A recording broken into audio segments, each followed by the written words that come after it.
Hi guys, welcome to ET Land and welcome to my last episode of TGS 2023 Digest.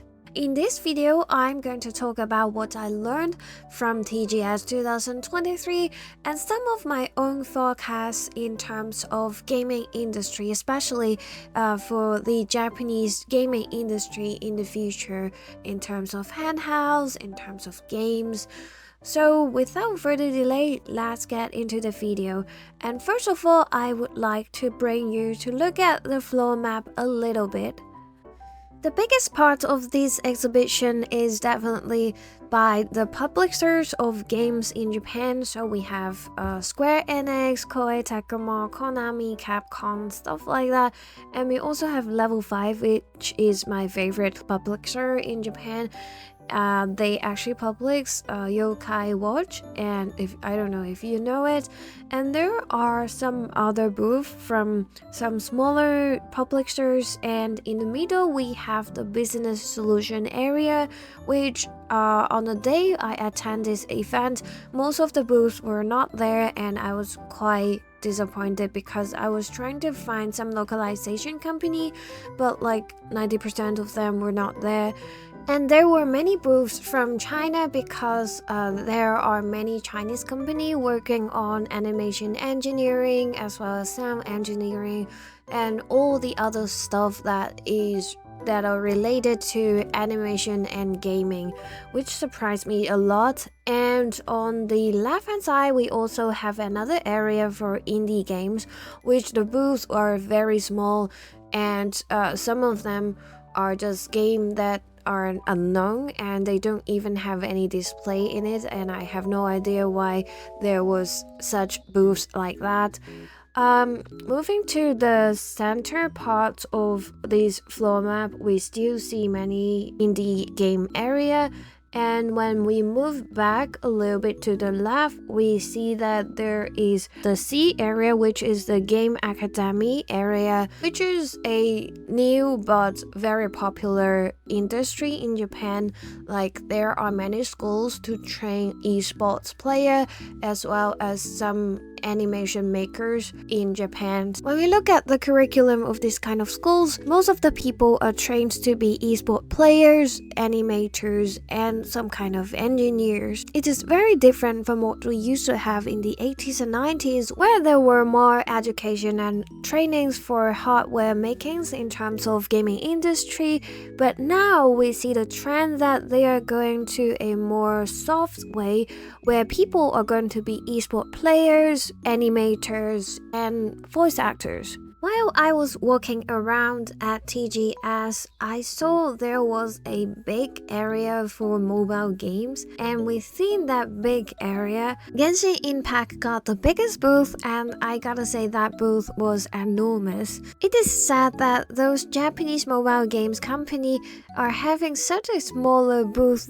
in comparison to Genshin Impact, and in addition to that, the number of Chinese mobile game makers was a lot more than that of Japanese mobile game makers, which is very sad because this is a game show that is based in Japan.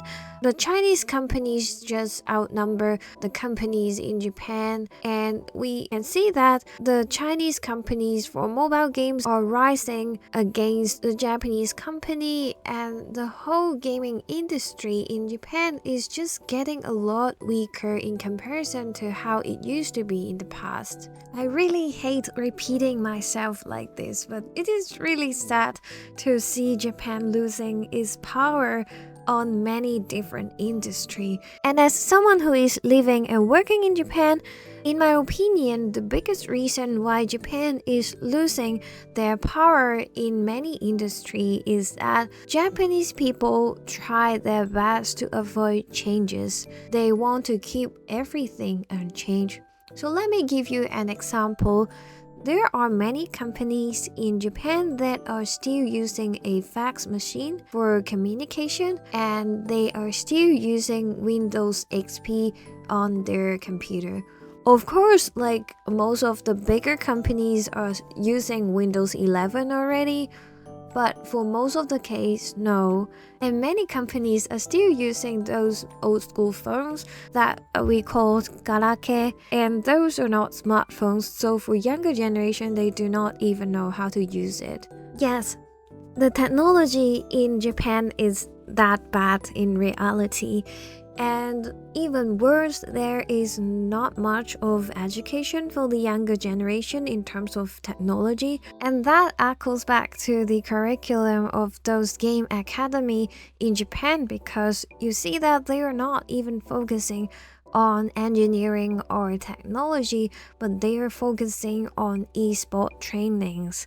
Younger generations do not receive enough education on technology and IT. They just started a programming curriculum in Japanese elementary schools. However, most of the teachers do not know how to use a smartphone because those teachers are like at the end of their 40s or in the middle of their 50s, and they just have no clue on how to teach programming.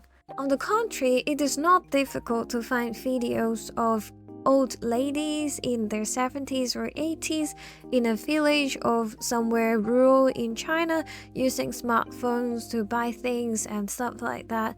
So there is a huge gap of the knowledge of technology in Japan and in China or other parts of the world. I gotta say that I'm not bad-mouthing Japan and praising China, not like that at all, but I'm just worried about the future in Japan in terms of gaming industry and in terms of tax. You don't even see Sony and Nintendo attending these kind of events because they have no new product to show. And when I walked around TGS, I can really feel that there is a trend of shifting from console gaming to PC gaming. The number of products that are related to PC gaming are numerous, and you just cannot find any other thing related to PS5 or PS4. Well, we do have a large number of controllers that are applicable for Nintendo Switch, but that's all. You can't find any kind of products for console or handheld gaming. And speaking of handhelds, I was super disappointed because there were only 3 handheld makers attending TGS.